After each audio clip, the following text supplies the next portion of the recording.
Biogas ఏర్పాటు కొరకు స్థల సేకరణలో భాగంగా మండల తహసీల్దార్ నాపై ఒత్తిడి చేస్తున్నాడని, ప్రజాభిప్రాయ సేకరణ ఏర్పాటు చేస్తేనే పంచాయతీ తీర్మానం ఇవ్వటం జరుగుతుందని, నేను బదులు ఇవ్వటం జరిగిందని తూర్పుగోదావరి జిల్లా కాపువరం గ్రామ సర్పంచ్ మీడియా ఎదుట తెలిపారు. స్థానిక శాసనసభ్యులకు తెలియకుండా మున్సిపల్ శాఖ మంత్రి స్థలాల సేకరణ కొరకు ఎలా వచ్చాడని, స్థానిక ఎమ్మెల్యే అసత్యపు మాటలు మాట్లాడుతున్నాడని మాజీ శాసనసభ్యులు డాక్టర్ సత్య సూర్యనారాయణ రెడ్డి ఆరోపించారు.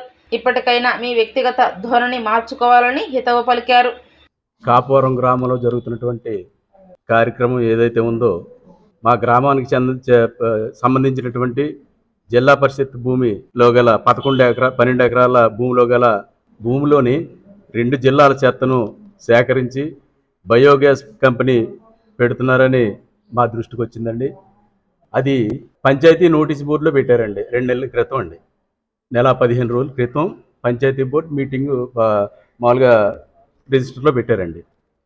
పెట్టిన దానికి నేను సంజాయిషి ఇచ్చానండి ఒక సర్పంచ్గా. ఎలాగంటే మా గ్రామంలో మీరు ఈ కంపెనీ నిర్వహించడానికి మొట్టమొదట మా గ్రామంలో గ్రామసభ నిర్వహించి ప్రజల యొక్క అభిష్టం మేరకు, ప్రజలు కోరిక మేరకు ఏ నిర్ణయం తీసుకుంటారో ఆ నిర్ణయం ప్రకారంగా మీకు తీర్మానం ఇస్తానని చెప్పేసి ఆ రోజు ఎంఆర్ఓ గారికి చెప్పడం జరిగిందండి. చెప్పిన తర్వాత ఎంఆర్ఓ గారు నేను ఏ లెటర్ అయితే పంపించానో ఆ లెటర్ని మళ్ళీ వెనక్కి పంపించేసి, ఇది ప్రభుత్వ భూమి కాబట్టి మీరు తీర్మానం ఇవ్వాల్సిందే అని చెప్పేసి నా మీద ప్రెజర్ తేవడం జరిగిందండి ఎంఆర్ఓ గారు. నేను ఒకటే చెప్పానండి, ఎట్టి పరిస్థితిలో నేను తీర్మానం ఇవ్వడానికైతే మాత్రం నేను సమ్మతించనండి. గ్రామసభ పెట్టండి ఊళ్ళోని. గ్రామసభ పెట్టిన తర్వాత ప్రజల యొక్క తీర్పు ఎలా ఉన్నదో దాన్ని బట్టి నేను గ్రామసభ తీర్మానిస్తానని చెప్పేసి నేను చెప్పడం జరిగిందండి. అది అలా కొనసాగుతుండగా ఆ తర్వాత మళ్ళీ 2 రోజులు గ్యాప్ ఇవ్వటం, మళ్ళీ ఆర్ఐ గారిని పంపటం, తర్వాత మళ్ళీ విఆర్ఓ గారిని పంపటం, ఇలాగా మళ్ళీ సెక్రటరీ గారితో పదే ఫోన్ చేయించడం, ఇలా నా మీద చాలా ప్రెజర్ తెస్తున్నారండి 2 రోజుల నుంచి కూడానండి. ఏమండి ఇలా తేగ ఆర్డీఓ గారి ఆఫీస్ నుంచి ఒకసారి ఫోన్ వచ్చిందండి. ఫోన్ వచ్చి, ఏమండి తీర్మానం ఇవ్వడానికి మీకు ఇబ్బంది ఏంటని చెప్పి అడిగారండి. ఏమండి నాకైతే ఇబ్బంది లేదండి, ప్రజల యొక్క తీర్పు తీసుకున్న తర్వాత నేను తీర్మానిస్తానని చెప్పి నేను చెప్పానండి అని చెప్పంటే, సరే అని చెప్పేసి వాళ్ళకు కూడా సమాధానం చెప్పానండి. చెప్పిన తర్వాత ఇలా గడిచే కొద్దీ మళ్ళీ ఎమ్మెల్సీ ఎలక్షన్ కోడ్లో మళ్ళీ తీర్మానం ఇవ్వమని మళ్ళీ సెక్రటరీ గారు వచ్చారండి. ఏమంటే నేనైతే తీర్మానం ఇవ్వనని చెప్పాను, 10 సార్లు నాకు ప్రెస్ చేయొద్దని చెప్పానండి. ప్రభుత్వంలో ముఖ్యంగా మీ మంత్రి గారు బలభద్రపురం గ్రామంలో కాపువరం గ్రామానికి సంబంధించిన 12 ఎకరాలకి డంపింగ్ యార్డ్ని, అక్కడ ఒక విద్యుత్ కేంద్రాన్ని నిర్మించడానికి ప్రయత్నం చేయడానికి ఆయన విజిట్కి రావడం, సాక్షాత్తు మరి మీ పార్టీకి అనుకూలమైనటువంటి పత్రిక ఈనాడు పేపర్లోనే వచ్చింది చూడండి. ఉన్న మోసం చేస్తారు. ఏంటంటే 2 నెలల నుంచి ఇవన్నీ జరుగుతున్నా మీకు తెలియదా? కనీసం పంచాయతీలో ఏదైనా బిల్లు శాంక్షన్ అవ్వాలన్నా కూడా ఎమ్మెల్యే గారి పర్మిషన్ లేకుండా చెయ్యమని వైఎస్ఆర్ కాంగ్రెస్ పార్టీ సర్పంచులందరినీ కూడా ఎంతో బాధ పెడుతున్నారు మీ సెక్రటరీలు, మీ హయాంలో వచ్చిన సెక్రటరీలు, అంటే మీ ఆర్డర్. అటువంటిది ఇంత మేజర్ ప్రాజెక్టు ఆ గ్రామంలో నిర్మించేటప్పుడు మీకు తెలియదా? మీకు చెప్పలేదా? ఎందుకండి ఎవరిని మోసం చేస్తారు మీరు? ఎన్నిసార్లు అబద్ధాలు చెప్తారు?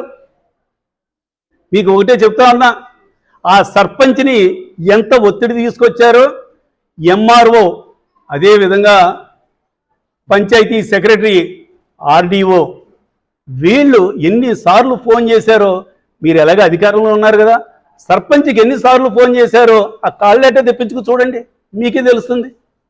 ఆ కాల్ లెటర్ ఒట్టినే సరదాగా ఫోన్ చేయరు కదా ఆర్డీఓ.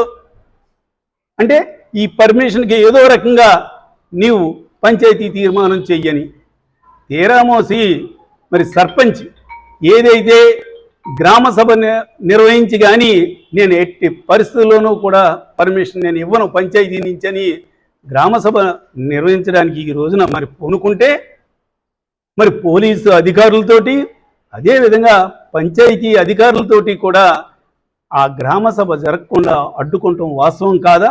ఆ గ్రామ ప్రజలకు తెలియదా? ఆ గ్రామం వెళ్ళి ఎవరినైనా చెప్తారు. ఆల్రెడీ ఆ గ్రామస్తులందరూ కూడా అక్కడికి వచ్చి వాళ్ళ సంతకాలు కూడా చేయడం జరిగింది దీనికి వ్యతిరేకంగాను. మరి ఇన్ని చేసి కూడా ఈ రోజున ఏదో అబద్ధాలు కళ్ళబొల్లి మాటలు చెప్పడం అంటే మీ గురించి అంటే ఇంకా ఒకటే చెప్పాలనుకుంటున్నాను నేను. మీకు తెలియకుండా ఇవన్నీ జరుగుతున్నాయంటే మీకు చెప్పినా ఒకటే చెప్పకపోయినా ఒకటే ఒక దద్దమ్మ ఎమ్మెల్యే అని వాళ్ళందరూ అనుకుంటున్నారని అనుకోవాలి.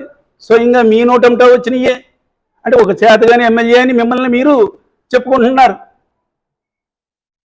ఇక్కడ ఒకటే చెప్తా ఉన్నాను, ప్రభుత్వానికి ముందుగా విజ్ఞప్తి చేస్తున్నా, ఏదైనా ఇటువంటి ఫ్యాక్టరీ నిర్మాణం చెయ్యాలంటే సముద్ర తీరంలోకి వెళ్ళండి, అక్కడ కట్టండి, లేదంటే SEZకి వెళ్ళండి, లేదంటే ఎక్కడైనా సరే ఫారెస్ట్ ఏరియాలో అటవీ ప్రాంతంలో ప్రజలు ఎవరు కూడా అక్కడ కూడా ప్రజలకు ఎవరికి ఇబ్బంది లేకుండా ప్రజలు ఎక్కడా లేని ప్రాంతాన్ని చూసి అక్కడ ఏర్పాటు చేయండి. అంతేగాని ప్రజల మధ్య ఇక్కడ ఇవి ఏర్పాటు చేసి ప్రజల ఆరోగ్యంతో చెలగాటం ఆడతామంటే మాత్రం వైఎస్ఆర్ కాంగ్రెస్ పార్టీ ఎట్టి పరిస్థితుల్లోనూ కూడా ఒప్పుకోదు, ఊరుకోదని ఈ సందర్భంగా హెచ్చరిస్తూ